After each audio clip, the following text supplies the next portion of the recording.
This year is on course to become the deadliest year of terror in history, set to beat even 2012's death toll of 15,000. What's worse, the most savage of the terror groups are all aligned with Al-Qaeda, 12 years after America embarked on a global crusade against it. This report goes to RT's Gaine Chichikan. Terrorist attacks have more than quadrupled since 2001, when the U.S. began its war on terror. The number of attacks and fatalities has reached a record high. The National Consortium for the Study of Terrorism and Responses to Terrorism estimates last year alone there were more than 8,500 terrorist attacks worldwide. They killed more than 15,500 people across Africa, Asia, and the Middle East. Iraq faces an incredible surge of violence. This year, they recorded 6,000 civilian deaths. Here's how terror skyrocketed in Iraq following the U.S. invasion in 2003. The Iraqi prime minister is here in Washington. He just said his nation is facing, quote, a war of genocide, and that the revolutions in the region have made it worse. A power vacuum was created, and Al-Qaeda and other terrorist organizations were able to exploit it and gain ground. They benefited from the fall of state structures. Terrorists now flock to Syria for a safe haven. And the further Syria is from a deal between the opposition and the government, the closer it is to becoming the failed state where Al-Qaeda and groups similar to Al-Qaeda rule the day.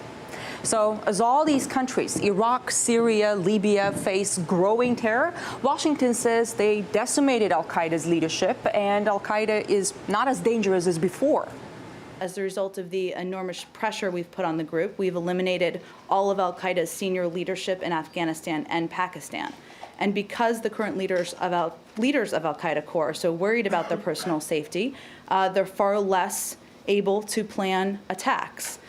But the words don't match these numbers. If anything, during the years of Washington's war on terror, terror only grew.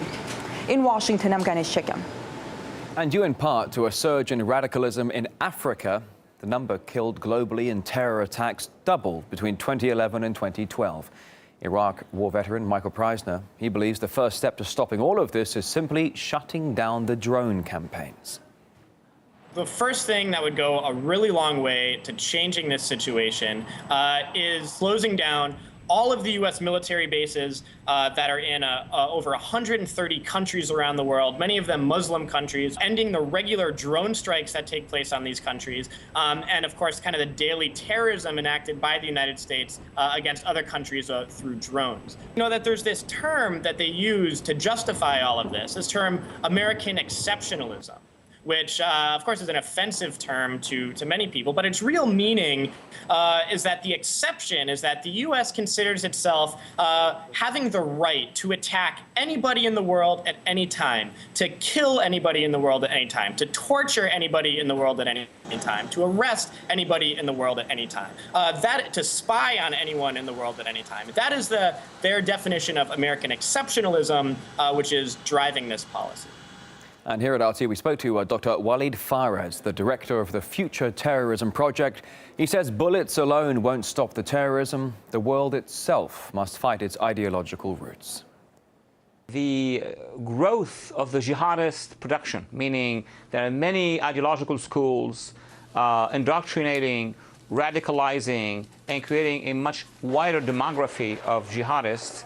And then you have another structure that is Al-Qaeda or a variety of other jihadist groups in many countries who are recruiting. So the pool is getting larger. Problem is that over the past few years, the administration, policymakers in the United States are not acknowledging the fact that behind that, in addition to political issues that are diverse around the world, there is one common root, which is the ideology. So if we don't identify the ideology, if we don't work with civil society, if we don't work with moderates in the Arab and Muslim world and in other regions as well, if we don't have a plan for that, in addition to just sending drones and military operations, we're not going to be able to stop recruitment to Al-Qaeda and others.